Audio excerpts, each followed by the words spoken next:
I have a sister, a younger sister. We're 3 years apart, pretty close in age. Yeah, a lot of it feels pretty familiar, I'd say. You know, those kind of ups and downs, or the really like good times where it's like you're connected with your sister and it's like only you and your sister really get it. Yeah. Yeah. Well, unfortunately, I don't have a sister, but I have a brother who I'm very, very, very close with, and we have that similar sort of relationship where Sibling thing. where you see each other's darkest, and you also see each other's brightest moments. So like you have like there's extreme hatred sometimes that only translates with siblings. Yeah. And I think that Belle and Brianna like sort of have a pretty awesome dynamic in terms of their unique senses of humor. Yeah.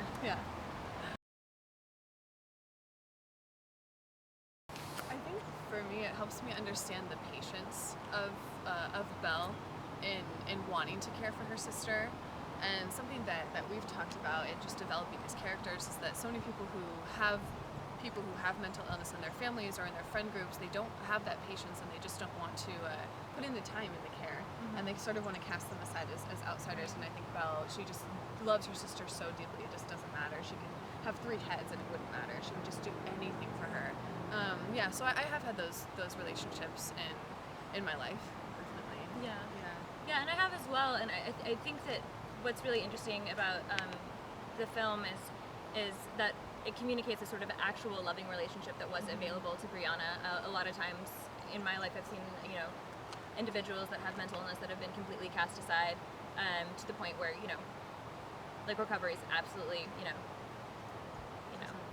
they don't have that option. Isn't available. And I think that having been on the side of being like the helper, or just trying to help by like loving somebody and helping someone who has mental illness, is very interesting. But also like understanding the humanity behind the person who's suffering from the mental illness is fascinating. It shouldn't be so stigmatized, and I think that that's something cool that comes out of the relationship between Belle and Brianna.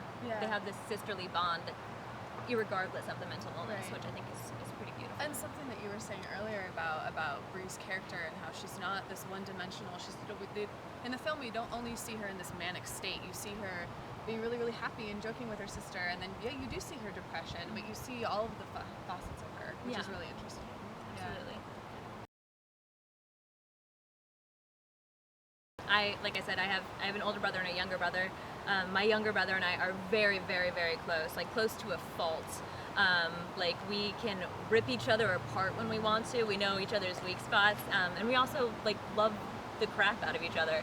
So I don't know. I think that really relates to our relationship, and I think that some of the things that siblings can say to each other, even when not trying to be like mean moments, are actually hilarious in hindsight. And I think that some of that comes out in the film as well. Yeah, I would agree with that. Yeah, my sister and I, she's one of my soulmates, I'd say. Yeah, like okay, it's you and me for the long haul. There's nothing like the sibling No, bond. there isn't. Yeah, there's nothing else like that.